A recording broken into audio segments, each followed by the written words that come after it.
चूमने नीचे जाना पड़ेगा ना, नहीं तो दरगाह को ऐसे उठा के चूमेंगा नहीं भाई। अगर आप किसी मौलाना का हाथ चूम रहे हैं तो हाथ जाए वहां तक तो कम से कम झुकना तो पड़ेगा ना। अब खदम जाए तो खदमों को चूमने, खदमों तक झुकना तो पड़ेगा। उन्हें सजदा नहीं कर रहा रे दीवाने, अल्लाह के वली के खदमों को चूम रहा। तो चूमने को सजदा समझा, ये तेरी अकल का कसूर है। बात समझ रहे हैं आप? एक साहब सिनेमा थिएटर के सामने ठहरे, शरीफ आदमी थे जी, इस नियत से ठहरे, ऑटो मिल गया तो बात करके जाऊंगा बोल के। गुजरते गुजरते एक साहब उनको देख के बोले, अरे बाप रे बाप, तू भी फिल्म देखता? हर थिएटर के सामने ठहरने वाला फिल्म देखने वाला होना जरूरी? ये तेरी अक्ल का कसूर है, तू उसको वहां देख के गलत समझा। नहीं, कोई आदमी शराब खाने के सामने से गुजर रहा तो जरूरी नहीं है कि शराबी होना, और कोई मस्जिद के सामने से गुजर रहा तो जरूरी नहीं है कि नमाजी होना। मस्जिद के सामने से कई लोग तो मस्जिद को टॉयलेट करने आते, नमाज पढ़ने नहीं आते। आप लोग क्या बोलते? आप तजुर्बेकार लोग हैं, जरा बोलो भाई।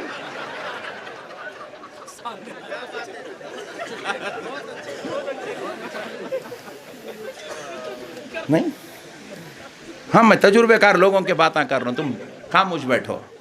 इनको नहीं मालूम, इन्होंने नहीं करे कभी ऐसा। मसले को समझो आप। हर मस्जिद में आने वाला नमाजी होना जरूरी? हर शराब खाने से गुजरने वाला शराबी होना जरूरी नहीं है। इसी तरह हर झुकने वाला मुशरिक होना जरूरी नहीं है। अब एक साहब बोले, मौलाना मंदिर में भी झुकते हैं आप लोग, यहां झुक रहे हैं। हम बोले वेरी गुड, मुन्ने मंदिर का नहीं झुका, इन्हें दरगाह में झुका, दोनों बराबर हो गए। लिहाजा अपन क्या करेंगे, दरगाह में झुकना बंद कर देंगे। मैं बोला वेरी गुड, नो प्रॉब्लम, चल डिसीजन अब आगे आगे लेते चल। मंदिर दिखी, दरगाह दिखी, दोनों झुके झुके झुके झुके झुके झुके, टेंशन में तू आ गया, बोला बंद करो, मंदिर के बराबर हो रहा। मैं बोला वेरी गुड। अंबा जोगी में कई मंदिर ऐसे है, रोजाना हमारे हिंदू भाई जाके उसके गोल फिरते नहीं फिरते? अरे जरा बोलो जी भाई, तुम लोग बोलो जी बाबा। मंदिर के गोल फिरते। मैं बोला मुसलमान जाके काबे के गोल फिर रहा। मैं बोला एक काम कर रहे भाई, उन्हें भी मंदिर के गोल फिर रहा, तू काबे के गोल फिर रहा, उन्हें भी पत्थर के गोल फिर रहा, तू भी पत्थर के घर के गोल फिर रहा, दोनों बराबर, तू कल से बंद कर दे। नहीं हो सकता। बोला हौले, तेरी बात आई तो नहीं हो सकता, तो मेरा कहीं को हो सकता। जब तेरा मामला गलत नहीं है तो खुदा की कसम मेरा मामला भी गलत नहीं है। अगर तू और अगर नहीं समझा तो फिर अच्छी मिसाल देके समझा। तू हिंदू शादी कर रहा, और इत्तेफाक की बात है औरत से कर रहा, गम्मत। और मुसलमान भी शादी कर रहा, वो भी लेडीज से कर रहा, दोनों बराबर। तू कल से शादी करना छोड़ दे।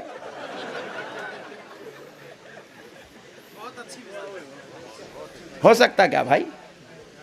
बोले उसकी शादी करने में तेरे शादी करने में जमीन आसमान का फर्क है नालायक। उन्हें अपने दिन के मुताबिक कर रहा, तू अपने दिन के मुताबिक कर रहा। उन्हें मंदिर में जाके झुक रहा तो वो उसके दिन का मसला है, तू आके दरगाह में झुक रहा तो ये तेरे दिन का मसला है।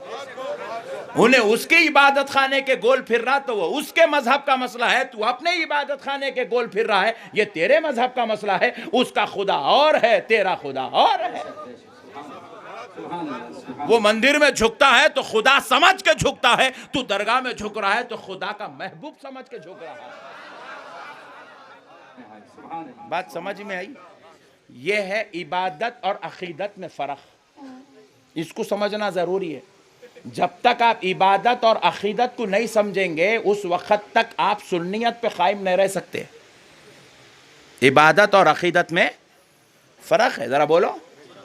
फर्क है, इबादत और अकीदत में फर्क है। घर में बड़ा भाई भी रहता, घर में बाप भी रहता, देखने को दोनों सेम है, लेकिन बाप का मर्तबा अलग है, भाई का मकाम अलग है। बात समझ में आ रही है आपको? बाप के बराबर हो गया, बाप की चप्पल बेटा पहनने लगा, बाप के कपड़े बेटे को आने लगे, तो आप उसको अब्बा नहीं बोल सकते। और अगर कोई बाप के कपड़े पहन ले तो आप उसको बाप का बाप नहीं बोल सकते। बाप बाप ही है, बेटा बेटा ही है।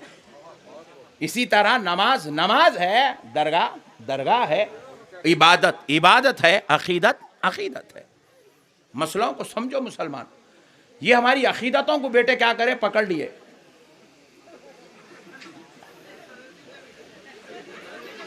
देख के सांप आया, सांप सांप सांप। बेटे तुम बैठ जाओ, बैसा इनको दे दो जी वो सांप। हाँ तुम बैठ जाओ बेटे, मेरे बाप बेटे। औरतें तुम्हारे से ज्यादा हिम्मत वाले हैं, तुम बैठो, तुम्हारा नहीं मालूम। अभी इन औरतों को नहीं पहचाने, इसलिए जज्बात में उड़ गए। नो प्रॉब्लम, बैठ जाओ।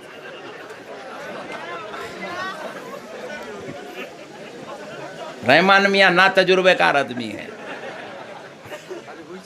अभी शादी नहीं हुई इनकी। देखो शादीशुदा लोग कितना खुश हो रहे।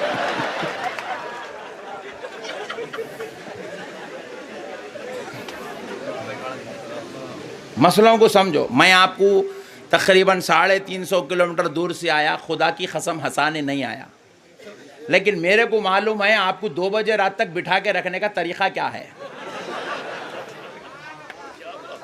मैं मुखर्रिर भी हूँ, एक तजुर्बेकार पर्सन भी हूँ, इसीलिए मैं ये मेथड इस्तेमाल कर रहा हूँ। वरना मेरे को सीरियस तकरीर भी आती, मैं इमाम नसाई की रिवायत भी सुना सकता हूँ, इमाम तिरमिजी की रिवायत भी सुना सकता हूँ, इमाम बुखारी की रिवायत सुना सकता हूँ, मगर औरतें वो दीवार कूद के चले जाते, मर्द वे इधर से गेट से भाग जाते, वो भी मेरे को मालूम है। अब इनको कैसा बिठा के रखना, उन्हें ऊपर से नीचे नहीं गिरना, ये औरत नीचे से ऊपर नहीं जाना, वो मेरे को मालूम है। बात समझ में आ गई ना आपको? आप हंस के नहीं लौट के सुनो, मगर यहाँ जगह नहीं है, घर को जाके लौटो।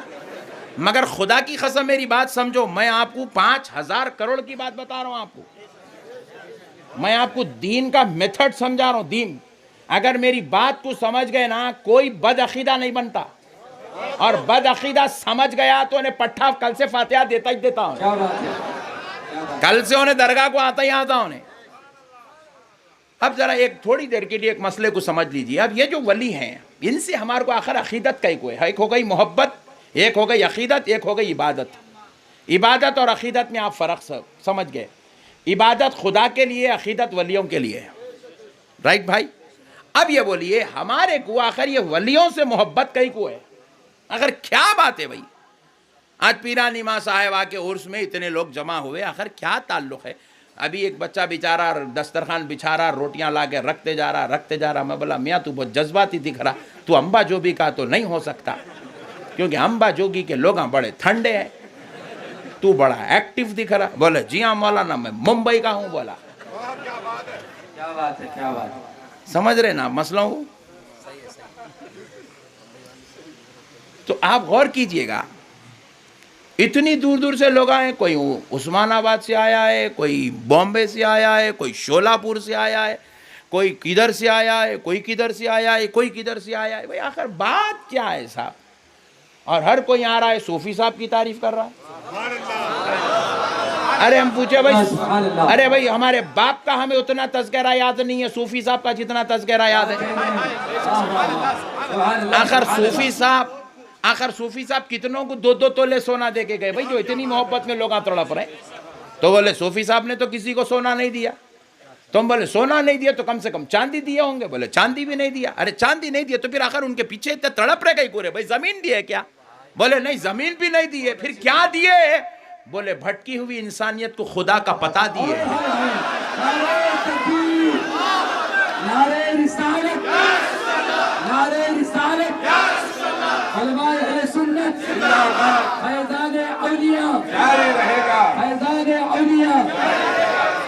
भाई एक नेक आदमी, एक मुत्तकी शख्स, एक परहेजगार शख्सियत, बाद विसाल के भी औलाद की उनकी कदर हो रही है, बाद विसाल के भी उनकी याद हो रही है, बाद विसाल के भी उनके तज़किर हो रहे हैं, बाद विसाल के भी उनकी याद करने पर दिल झूम जाता है।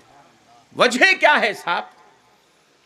वजह बस इतना है, हमें सूफी साहब से मोहब्बत इसलिए नहीं है कि वो हमारे ख़ानदान के हैं या हम पर उन्होंने कोई सोना चांदी देकर एहसान किया है। हमें सूफी साहब से मोहब्बत इसलिए नहीं है कि वो हमारे इलाके के थे। हमें सूफी साहब से मोहब्बत इसलिए है क्योंकि वो अल्लाह के मुंतखब बंदे थे। बंदे तो सब पैदा होते हैं, बंदे बहुत पैदा होते हैं। बात जाने खाली पैदा हुए पूरी जिंदगी टेस्टर लगा लिया, इलेक्ट्रिशियन था, इलेक्ट्रिशियन के साथ ही शॉर्ट खा के मारा सोए उन्हें, टेंशन नको लो। बाज लोग प्लम्बर बने, पूरी जिंदगी नाला खोलते रहा, फिट करते रहा, नाला खोलते रहा, फिट करते रहा, मर गया, खलास। अल्लाह किसी को प्लम्बर बना के पैदा करा, किसी को इलेक्ट्रिशियन बना के पैदा करा, किसी को लेक्चरर बना के पैदा करा, किसी को वकील बना के पैदा करा, किसी को सर्जन बना के पैदा करा, किसी को जनरल फिजिशियन बना के पैदा करा, किसी को जो है अल्लाह तबारक व तआला लीडर बना के पैदा करा, किसी को कुछ, किसी को कुछ, किसी को कुछ, लेकिन किसी की याद नहीं होती है। मगर अल्लाह किसी को वली बना के पैदा करा। सारे तबके वाले दुनिया के लिए जिंदगी गुजारते हैं और अल्लाह का वली खुदा के लिए जिंदगी गुजारता है। तो अल्लाह ने भी डिसाइड कर लिया, ये खुदा का फैसला है, जो मेरे लिए जीता है मरने के बाद भी उसके तज़किरे जारी रहा करते हैं। जो मेरे लिए जीता है वो मरने के बाद भी लोगों के दिलों में जिंदा रहता है, उसकी यादें जिंदा रहती है, उसके तज़किरे जिंदा रहते हैं, उसकी अखलाक जिंदा रहते हैं, उसका फैजान जिंदा रहता है, उसका तसर्रुफ जिंदा रहता है, उसकी मोहब्बत जिंदा रहती है, और वो जहां चाहे अपने गुलामों की मदद के लिए पहुंच भी जाता है। ये वली की शान है। अल्लाह का जो वली होता है, अल्लाह उसको अपने लिए बनाता है, अपने लिए बनाता है, अपने लिए बनाता है। वो सिर्फ अल्लाह के लिए पैदा होता है, बस उसको दुनिया से कोई गर्ज व गायत नहीं होती, उसको बिल्डिंग बनाने की फिक्र नहीं रहती, उसको गाड़ियां खरीदने की फिक्र नहीं रहती, उसको कारोबार और तिजारत के मशगलों में दिल नहीं लगता, उसको दुनिया